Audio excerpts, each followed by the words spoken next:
இந்த ஆள் வந்துட்டு இவளை பேசுகிறான், எம்ஜிஆர் தான் என்னோட இது அப்படி இப்படி.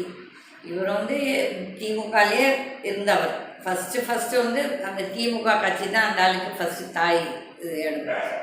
அந்த கட்சியை விட்டு எம்ஜிஆரோட போனால் சரி, அந்த காலகட்டத்தில் மேபி எம்ஜிஆர் அவங்களோட தலைவராக பார்த்துக்கலாம், சரி போயிருக்கிறார் இருக்குது. எம்ஜிஆருக்கு அப்புறம் கட்சி வந்து ஜெயலலிதா அவர்கள்கிட்ட வந்துச்சு, அங்கேயே இருந்திருக்கிறாரு. இப்போ பாருங்கள், இந்த கட்சி வந்து யாரால் உருவாக்கப்பட்டது? எம்ஜிஆர்.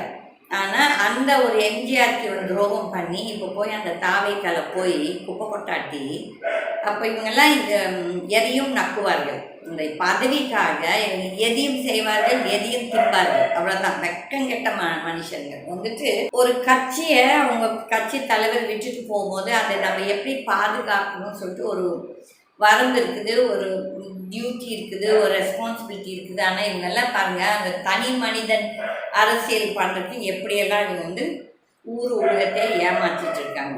செங்கோட்டையன் வந்துட்டு நிஜமாவே அந்த எம்ஜிஆர் மேலே மரியாதை இருந்தோ இல்லை ஜெயலலிதா அம்மா சொல்கிறாரு. இந்த ஒரு காலகட்டத்தில் அந்த இபிஎஸ் ஒரு பைத்தியக்கார ஃப்ராடு. அவன் தலைகணத்தில் அழிய போனான். அவன் உன்னை கட்சியிலேருந்து நீக்கினான்னு சொல்லிட்டு நீ எதுக்கு போய் தாவைக்கால போய் சேர்ற?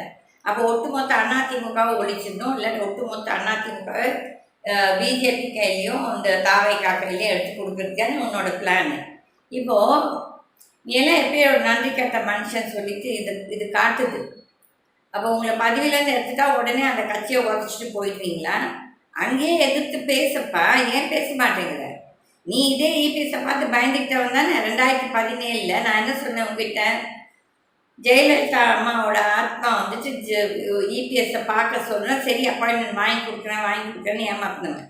இப்படி தான் நம்மளோட வாழ்க்கையும் கெடுத்தீங்க.